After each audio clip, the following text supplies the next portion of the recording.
오늘 우리에게 주시는 하나님의 말씀 마태복음 8장 1절부터 17절까지 말씀입니다. 마태복음 8장 1절부터 17절까지 말씀. 저와 함께 한 절씩 교독하시겠습니다. 예수께서 산에서 내려오시니 많은 무리가 그를 따라왔다. 나병 환자 한 사람이 예수께 다가와 그에게 절하면서 말하였다. 주님, 하고자 하시면 나를 깨끗하게 해주실 수 있습니다. 예수께서 손을 내밀어서 그에게 대시고 그렇게 해주마 깨끗하게 되어라 하고 말씀하시니 곧 그의 나병이 나았다. 예수께서 그에게 말씀하시기를 아무에게 아무 말도 하지 말아라.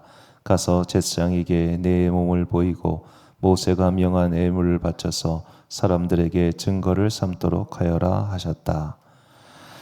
예수께서 가버나움에 들어가시니 한 백부장이 다가와서 그에게 간청하여 말하였다. 주님, 내 종이 뭉풍으로 집에 누워서 몹시 괴로워하고 있습니다. 예수께서 그에게 말씀하셨다. 내가 가서 고쳐주마. 백부장이 대답하였다. 주님, 나는 주님을 내 집으로 모셔드릴 만한 자격이 없습니다. 그저 한마디 말씀만 해주십시오. 그러면 내 종이 나을 것입니다. 나도 상관을 모시는 사람이고 내 밑에도 병사들이 있어서 내가 이 사람들로 가라고 하면 가고 저 사람들로 오라고 하면 옵니다. 또 내 종들로 이것을 하라고 하면 합니다. 예수께서 이 말을 들으시고 놀랍게 여기셔서 따라오는 사람들에게 말씀하셨다. 내가 진정으로 너희에게 말한다. 나는 지금까지 이스라엘 사람 가운데서 아무에게서도 이런 믿음을 본 일이 없다. 내가 너희에게 말한다. 많은 사람이 동과 서에서 와서 하늘나라에서 아브라함과 이삭과 야곱과 함께 잔치 자리에 앉을 것이다. 그러나 이 나라의 시민들은 바깥 어두운 데로 쫓겨나서 거기서 울며 이를 갈 것이다. 그리고 예수께서 백부장에게 가거라, 내가 믿은 대로 될 것이다 하고 말씀하셨다. 바로 그 시각에 그 종이 나았다. 예수께서 베드로의 집에 들어가셔서 그의 장모가 열병으로 앓아 누운 것을 보셨다. 예수께서 그 여자의 손에 손을 대시니 열병이 떠나가고 그 여자는 일어나서 예수께 시중을 들었다. 날이 저물었을 때에 마을 사람들이 귀신 들린 사람을 많이 예수께로 데리고 왔다. 예수께서는 말씀으로 귀신을 쫓아내시고 또 병자를 모두 고쳐주셨다. 함께 있습니다. 이리하여 예언자 이사야를 시켜서 하신 말씀이 이루어졌다. 그는 몸소 우리의 병약함을 떠맡으시고 우리의 질병을 짊어지셨다. 아멘. 일하면서 하나님 만나기라는 제목으로 하나님의 말씀 선포하겠습니다. 가톨릭에는 사제 밑에 이제 부제라는 게 있고 또 부제 밑에 또 여러 가지 직책들이 있습니다. 특히 수도원에서는 그런 말단 일을 하는 사람들을 가리켜서 수사라고 부릅니다. 이 수사라고 하는 사람들은 요즘으로 치면 딱히 뭐 신학교를 나오거나 그런 공부를 한 사람들이 아니라 그냥 와서 진짜 허드렛 일 하는 사람들을 수사라고 합니다. 물론 모든 수사 그렇다는 거 아닙니다. 현대는 좀 많이 다릅니다만 과거엔 그랬습니다. 자, 이렇게 과거에 이제 수도원에서 일을 하는 그런 수사들 중에서 로렌스라고 하는 사람이 있었습니다.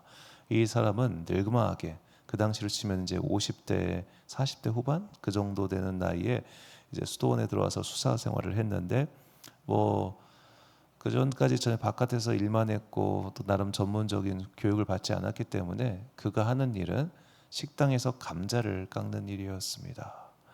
그런데 그는 이제 모종의 이유로 해서 수사가 되었기 때문에 그곳에서 감자를 깎는 것만 해도 즐거웠습니다. 그는 감자를 깎으면서 기도했습니다. 하나님, 오늘 깎는 이 감자가 누군가의 입에 들어갈 때 하나님께서 주신 만나와 같은 은혜의 음식이 되게 해주세요. 그는 그렇게 기도하면서 감자를 깎았고 그렇게 식당에서 일을 하면서 하나님을 만났습니다.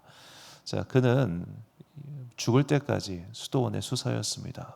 그러나 그는 그곳에서 청소하고 식당에서 일하고 그런 누군가는 기피하는 허드렛 일을 하면서 그 누구보다도 풍성하게 하나님을 만났습니다. 그가 자신이 하나님을 어떻게 만났는지, 자신이 일상 속에서 어떻게 하나님과 교제했는지 이런 것들을 이제 주변 친한 지인한테 편지를 썼는데 그 편지를 묶어서 낸 책이 하나님의 임재 연습이라고 하는 책입니다. 로렌스 형제, 로렌스 수사라고 하는 게 맞는데 이제 개신교에서는 수사라는 표현을 쓰기 좀 그래가지고 로렌스 형제 이렇게 많이 표현합니다. 하나님의 임재 연습, 굉장히 짧은 책자이고 기독교 고전인데 시간이 되실 때 꼭 한번 읽어보시기를 추천드립니다. 굉장히 짧은 책입니다. 자, 이렇게 일상에서 우리가 하나님을 만난 경험들, 이 불교 용어이긴 한데 만류귀종이라고 합니다. 이렇게 모든 이 만 가지 지류들이 결국 끝에 가면 하나로 통합된다 이런 말인데, 보통 어떤 분야에서 대성을 이룬 사람들, 어떤 분야에서 그 일을 아주 통달한 사람들은 다른 분야에서도 나름대로 지혜를 발휘할 수 있다, 그런 뜻으로도 많이 사용하는 말입니다. 자, 일을 잘하는 사람들이 있습니다. 직장에서. 그런데 그렇게 직장에서 일을 잘하는 사람들을 보면 공교롭게도 교회에서 교회 생활도 잘해요. 모든 분들이 그렇다는 것은 절대 아닙니다만 이상하게 일맥살통하는 게 있는 것 같습니다. 자, 오늘 본문의 백부장도 그런 사람이었습니다. 자, 유명한 이야기죠. 마태복음과 누가복음 그리고 요한복음에도 비슷한 이야기가 나오는데, 자, 자신의 종이 병들었습니다. 사랑하는 종이었습니다. 그래서 예수님을 찾아와서 간청합니다. 누가복음에서는 자기 또 다른 부하를 시켰다 그렇게 나오는데, 그가 직접 갔든 아니면 누구를 시켰든 그건 중요한 게 아니고, 여튼 가가지고 예수님께서 알았다, 내가 가마라고 하자 그가 이렇게 말을 하죠. 본문 8절과 9절 말씀 보니까, 백부장이 대답하여 이르되 주여, 내 집에 들어오심을 나는 감당하지 못하겠사오니 다만 말씀으로만 하옵소서. 그러면 내 하인이 낫겠사옵나이다. 나도 남의 수하에 있는 사람이요 내 아래에도 군사가 있으니 이더러 가라 하면 가고 저더러 오라 하면 오고 내 종더러 이것을 하라 하면 하나이다. 자, 말씀으로만 하옵소서. 안 오셔도 됩니다. 그냥 여기서 말씀만 해주십시오. 그러면 나을 것을 제가 믿습니다. 왜냐? 저도 남의 밑에서 일하는 사람이고 내 아랫 사람들도 있는데, 이 군대가 상명하복입니다. 움직이라고 하면 움직이고 가라면 하면 가는 건데, 주님께서 말씀만 하시면 당연히 당신의 아래에 있는 이 모든 것들이 다 굴복할 것을 나는 믿습니다 라고 하는 것이죠. 자, 이제 누가복음의 증언에 따르면 이 백부장은 유대인들에게 매우 잘해 주었고 회당을 짓는데도 일조했다 그렇게 나옵니다. 그걸 봐선 아마 그는 높은 확률로 유대 교인이었을 겁니다. 그러니까 구약 성경을 알고 있었다는 뜻이겠죠. 자, 구약 성경에서는 하나님을 만군의 하나님, 엘샤다이, 전능하신 하나님, 전쟁에 능하신 여호와라고 표현을 하죠. 자, 그는 백부장입니다. 로마의 백부장은 언제나 전쟁의 선두에 서서 가장 높은 확률로 목숨을 잃을 수 있는 직책입니다. 그래서 실제로 그 율리우스 카이사르가 했던 유명한 전투 가운데 사망자가 고작 100명밖에 안 되는 전투가 있었다고 합니다. 그런데 그 사망자 100명 중에 46명이 백부장이었다고 해요. 그러니까 일반 병사보다 훨씬 높은 확률로 죽을 수 있는 전투의 프로들, 항상 선두에 나가서 싸우는 사람들이 백부장입니다.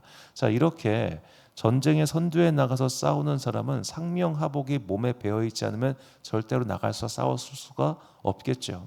가면 죽는데. 그리고 같이 뒤따르는 사람들도 일단은 같이 대우를 유지해야, 혼자서 내가 죽더라도 전쟁을 승리해야 될 거 아닙니까? 혼자서 속된 말로 개죽음 되지 않으려면 뒤에서 잘 받쳐줘야 됩니다. 그러니까 밑에 사람들 말 잘 들어야 되고 나도 위에 사람 말을 잘 들어야 됩니다. 아마도 그는 하나님을 그렇게 만났을 겁니다. 군대가, 특히 이제 이 당시엔 로마의 군기가 엄정했기 때문에 윗사람이 말하면은 죽을 때까지, 설령 죽더라도 충성해야만 군대가 승리할 수 있는 것처럼 하나님의 명령을 죽도록 따라야지만 무언가 이루어진다고 하는 것을 아마도 그는 구약 성경의 이야기들과 말씀을 통해서 배웠을 겁니다. 그가 예수님을 그리스도로 인정했는지 믿었는지는 우리가 알 수 없습니다. 허나 분명한 것은 그가 예수님을 하나님의 특별한 선지자로 생각했다는 것은 분명합니다. 저 사람은 하나님의 특별한 사람이야. 그러므로 저 사람이 말을 하기만 해도 이 세상에 있는 모든 질서들은 그 말 아래 굴복하게 될 거야. 왜냐? 하나님이 가장 높으신 분이고 하나님의 말씀에 우리는 순종하고 따를 수밖에 없기 때문이야. 이걸 알았다는 거죠. 그가 말씀으로 하나님께서 세상을 창조하시고 그 입에서 나오는 말의 기운으로 이 세상을 움직이고 계신다는 것을 확실히 믿고 있었기 때문에, 그리고 그가 그런 세상에서 살고 있었기 때문에, 그런 세계관, 말하면 통용되는 세계관, 그렇기 때문에 그가 예수님께서 오실 필요 없다고, 말 한마디면 된다고 하는 그런 신앙의 프로세스가 가능했던 것이죠. 그래서 의외로 특정 직업군에서 믿음 생활 잘하는 분들이 계십니다. 일단은 군인들이 잘 믿어요. 특히 특전사. 특전사들이 이제 공수 낙하를 합니다. 높은 확률로, 그러니까 그래도 일반 훈련보다는 훨씬 높은 확률로 다리가 부러지거나 심지어는 심각한 부상을 입을 수도 있습니다. 그러다 보니까 이 공수 훈련 전날 군목 목사가 가가지고 기도해 주는 걸 그렇게 좋아한대요. 실제로 그래서 이제 군 장교들이나 부사관들 중에 상당히 많은 사람들이 이제 군인 교회에 나오는 이유는 그런 식의 어떻게 보면 극한의 훈련 속에서 기도하고 또 순종함으로써 하나님을 만나고, 또 이제 군복무의 여러 가지 그런 것들 속에서 하나님을 믿는 이치를 깨닫는 경우가 꽤나 많기 때문입니다. 그러니까 조직의 문화에서 상명하복에 익숙한 사람들이 의외로 믿음 생활 잘합니다. 왜냐? 우리가 순종이 진짜 힘들어요. 순종해. 이 말을 들으면 본능적으로 팍 거부감이 드는데, 그런 상명하복의 조직 체계에 익숙한 사람들은 순종하다 보니까 남들과는 다르게 하나님을 순적하게 만나는 경우들을 제가 의외로 많이 봤습니다. 그래서 모든 직업군이 그런 건 아닙니다만 의사분들이랑 의외로 과학자분들 중에 교회 다니는 사람들이 꽤나 많습니다. 이과 성향의 사람들이 되게, 사람들이 제가 보니까 단순해요. 이과 분들이 오히려 문과보다 복잡하지 않고. 그래서 이과 분들은 딱 이게 뭔가 로직이라고 해야 될까요? 이게 딱딱 맞으면은 그렇구나 하고 순적하게 따라가시더라고요. 그래서 이과 성향 분들 중에 그렇게 해서 믿음 생활을 정말 물처럼 고요하고 잔잔하고 순적하게 하는 분들을 제가 정말 많이 봤습니다. 그러니까 어떤 분야이든지 자기 일의 성향, 그 성향 속에서 우리가 하나님을 만날 수 있다는 거죠. 내 일터에서 내가 일을 하면서, 사람을 대하면서, 만나가면서 우리는 하나님을 만날 수 있습니다. 성경에는 그런 이야기가 정말 많이 나옵니다. 그래서 사도 바울이 이렇게 말을 해요. 빌립보서 2장 4절과 데살로니가전서 4장 11절을 보니까 각각 자기 일을 돌볼 뿐더러 또한 각각 다른 사람의 일을 돌보아 나의 기쁨을 충만하게 하라. 또 너희에게 명한 것 같이 조용히 자기 일을 하고 너희 손으로 일하기를 힘쓰라. 자, 성경은 자기 일을 열심히 하라고 합니다. 왜 자기 일을 열심히 하느냐?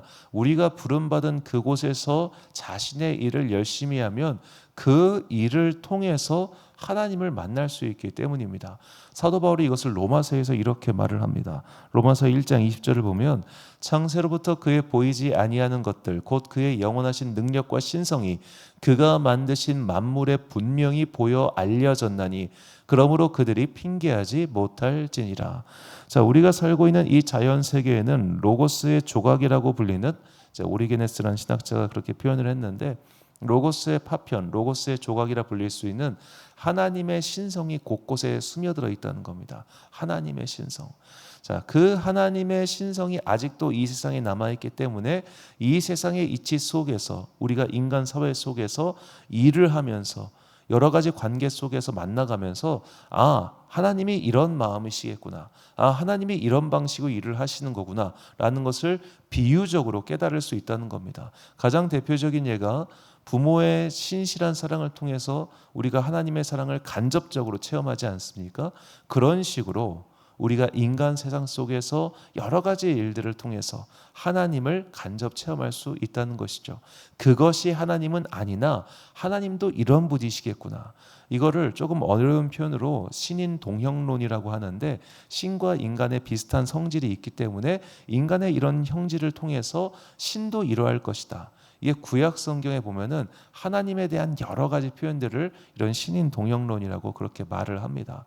그러니까 예를 들어 가장 대표적인 말이 하나님께서 후회하셨다라는 표현이 사무엘 상에 등장합니다. 하나님이 왜 후회를 하십니까? 그런데 그 후회가 그 후회는 아닐 거 아니에요. 그렇죠? 단지 성경의 저자가 가장 그냥 이때의 하나님의 심정을 적절하게 표현하기 위해 그렇게 사용했겠죠. 우리가 이해할 수 있는 언어로. 그런 식으로 우리가 일상의 생활 속에서도 하나님이 이런 분이겠거니 라고 하는 지혜와 통찰력을 얻을 수 있다는 겁니다. 그 대표적인 예가 누구냐? 전도자예요. 구약 성경 전도서를 보면 그 전도서 처음에 이렇게 얘기합니다. 그가 이 세상에서 이러한 일들을 보고 그 일들 속에서 이치를 발견하고 마침내 하나님의 진리를 발견하게 이르렀다. 그런 표현이 등장하죠. 그는 많은 사람들이 일하는 모습, 많은 사람들이 살아가는 모습을 통해서 하나님이 어떤 분인지, 믿음 생활이 무엇인지, 또 우리가 무엇을 위해 기도해야 되는지를 그는 발견했습니다. 그래서 그는 오늘 일상을 살아가는 사람들에게 이런 식의 조언을 참 많이 합니다. 전도서 3장 21절, 그리고 5장 18절, 그리고 9장 11절 말씀을 제가 중요한 것들만 읽어드리겠습니다. 사람이 자기 일에 즐거워하는 것보다 더 나은 것이 없음을 보았나니 5장 18절 그의 모든 수고 중에서 낙을 보는 것이 선하고 아름다움을 내가 보았나니 그것이 그의 몫이로다. 9장 10절 내 손이 이를 얻은 대로 힘을 다하여 할지어다. 내가 장차 들어갈 소홀에는 일도 없고 계획도 없고 지식도 없고 지혜도 없음이니라. 나중에 시간 되시는 분들은 9장 11절 말씀 꼭 읽어보십시오.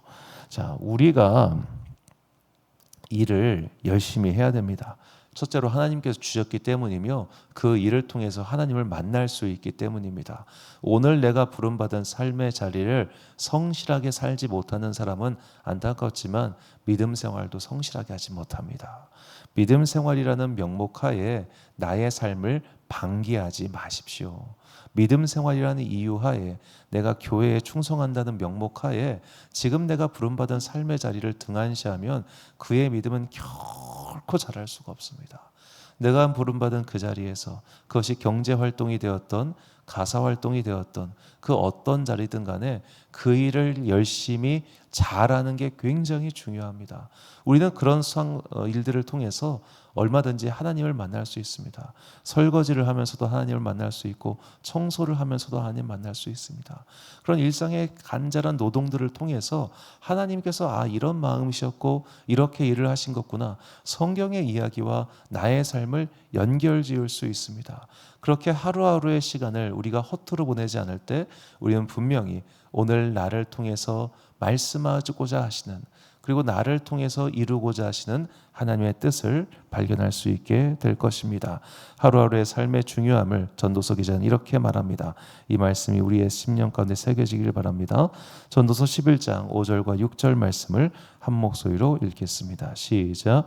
바람의 길이 어떠함과 아이 벤 자의 태에서 뼈가 어떻게 자라는지를 내가 알지 못함 같이 만사를 성취하시는 하나님의 일을 내가 알지 못하니라. 너는 아침에 씨를 뿌리고 저녁에도 손을 놓지 말라.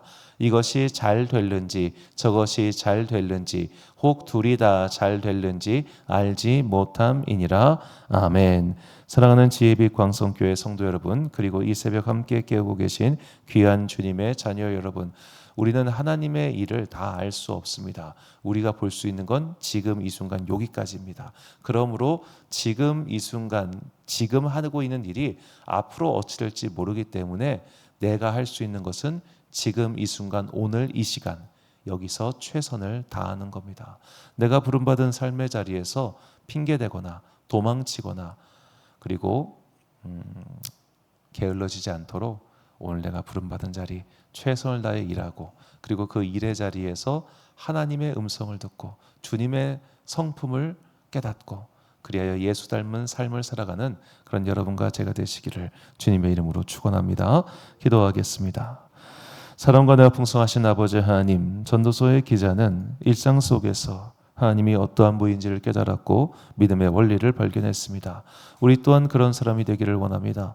내가 부름받은 그 삶의 자리에서 최선을 다하여 하나님의 음성 듣게 하시고 하나님의 일하심을 깨닫게 하시고 주님의 성품이 무엇인지 발견하게 하여 주옵소서.